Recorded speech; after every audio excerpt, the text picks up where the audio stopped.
na avtomobilu dobili parkirno globo v višini 40 ali 80 evrov, vaša denarnica pa teh zneskov ne prenese, ni težav.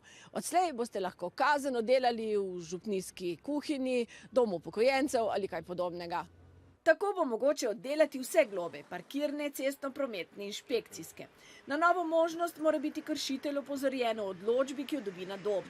Dela v splošno korist pa lahko opravljajo samo posamezniki in samostojni podjetniki. Za podjetja finančnih odpustkov ni.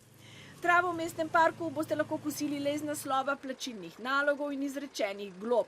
Z delom pa ni mogoče nadomestiti stroškov postopkov, sodnih taks ali v primerih odvzema premoženjske koristi, ker je nekdo delal na črno, denimo.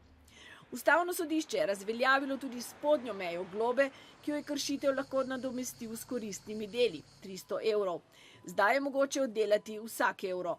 Ne, nisem seznanjen. Oddelal bi, zakaj ne?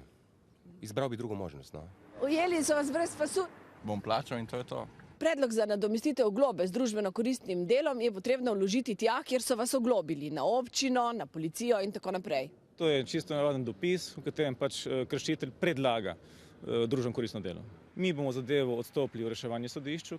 Toda pozor, predlog za nadomestitev globe je potrebno dobro utemeljiti in vsaj predlagati dokaze, da so finance prešibke za plačilo globe. Sodišče lahko pregleda finančno stanje kršitelja in poizve, v kakšnih razmerah živi. Na sodiščih še ne vedo povedati, ali jih bo novost zasula. In kako tisti, ki so jim kršitelji doslej pridno polnili blagajne? Cilj v naši občini nikoli bil izrek globe. Če bo to pomagalo k sami prometni ureditvi v smislu urejenosti, to je dobrodošlo. Možnosti družbeno koristnega dela pa ne gre kar brezglavo izrabljati. Če bo sodišče ugotovilo, da imate dovolj denarja, boste morali poleg kazni plačati še sodno takso za zavrnitev vašega predloga.